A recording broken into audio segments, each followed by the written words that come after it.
गुरु मछेंद्रनाथ का भगवान दत्तात्रेय से दीक्षा लेना। बालक मछेंद्र समुद्र तट से चलकर शिव से रटता अपने परम ज्ञान के कारण बद्रीनाथ धाम जा पहुंचा और एकांत स्थान खोज गंगा तट पर आसन जमा लिया।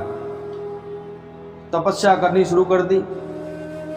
प्रारंभ में तो कुछ दिन कंदमूल फल खाकर सेवन किया, उसके बाद सब कुछ छोड़कर सिर्फ वायु सेवन करने लगे। यह भक्त ध्रुव जी के समान ही 12 वर्ष कठिन तपस्या से विचलित नहीं हुए। सारा शरीर सूखकर एक ढांचा मात्र रह गया। बालक का घोर तप देखकर देवों के देव महादेव अति प्रसन्न हुए और वे भगवान दत्तात्रेय को अपने साथ लेकर बद्रिकाश्रम के वन में भागीरथी के तट पर, जहां मछेंद्रनाथ तपस्या करते थे, दोनों देवता जा पहुंचे। भगवान शंकर तो एक पत्थर की शिला पर अलग विराज गए और भगवान दत्तात्रेय जी अकेले मछेंद्र के सामने जा पहुंचे, जहां वो ध्यान पूर्वक तप कर रहे थे। मछेंद्रनाथ की तपस्या देखकर भगवान दत्तात्रेय जी अवाक रह गए।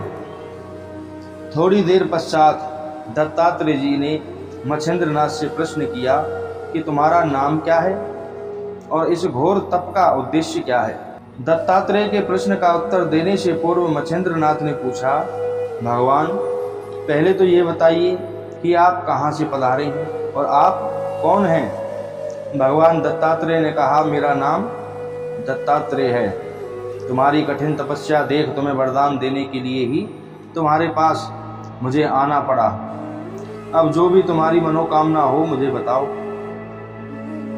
मछेंद्रनाथ ने ये जानकर कि ये खुद भगवान दत्तात्रेय हैं, अपने दोनों हाथ जोड़कर प्रणाम कर उनके चरण पकड़ लिए और बोले, अगर प्रभु मेरे पर आप प्रसन्न हैं, दयालु हैं, तो मेरे दोषों को भुलाकर मुझे सर्वगुण संपन्न होने का वरदान दें। मछेंद्रनाथ के मुख से वचन निकलते ही भगवान दत्तात्रेय ने उनके सिर पर अपना दाहिना हाथ रखकर तथास्तु कहा। भगवान दत्तात्रेय का मछेंद्रनाथ के मस्तक पर हाथ पहुंचते ही पहले के समान उनका सारा शरीर हष्ट-पुष्ट हो गया। उन्हें सारा जगत शिव ही शिव दिखाई पड़ने लगा। फिर भगवान दत्तात्रेय ने मछेंद्रनाथ के कान में मंत्र फूंका और नाथ पंथ की दीक्षा देकर प्रथम बार ही अपना शिष्य बनाया तथा स्वयं उनके गुरु बने। नाथ पंथ की दीक्षा देकर भगवान दत्तात्रेय मछेंद्रनाथ को अपने साथ लेकर वहां पहुंचे, जहां देवों के देव महादेव शिलाखंड पर विराजमान थे। मछेंद्रनाथ भगवान शंकर को देख उनके चरणों में गिर पड़े।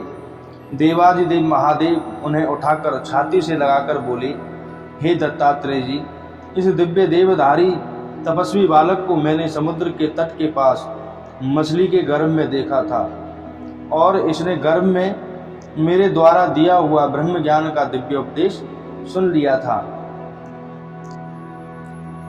उसके रहस्य की पूर्ण जानकारी प्राप्त कर ली है। यह अनोखा बालक कवि नारायण का अवतार है। आपने इसे अपने नाथ पंथ की दीक्षा देकर उचित कार्य किया है। अब आप इसे संपूर्ण गुप्त विद्याओं की जानकारी प्राप्त कराओ। मेरा आशीर्वाद इसके साथ है कि ये आपका चेला संपूर्ण संसार में आपका मस्तक ऊंचा करके अक्षय कीर्ति का अधिकारी बनेगा। इतना कहकर भगवान शंकर अंतर्ध्यान हो कैलाश पर्वत पर जा विराजी और भगवान दत्तात्रेय ने वेद वेदांग यंत्र मंत्र शास्त्रों की सब विद्याओं में मछेंद्रनाथ को परिपूर्ण कर दिया। उन्हें देश दशांतरों में घूमकर प्राणियों के दुख दूर करने की आज्ञा प्रदान कर दी। अपने गुरु दत्तात्रेय जी की आज्ञा सुनकर अनुसार देशाटन के लिए विभिन्न तीर्थों पर घूमते हुए जब उन्हें 12 वर्ष व्यतीत हो गए तो उन्होंने शावर तंत्र विद्या की रचना की।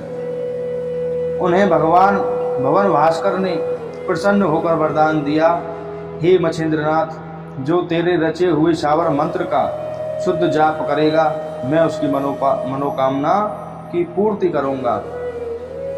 मच्छिंद्रनाथ भगवान की जय, दत्तात्रेय भगवान की जय।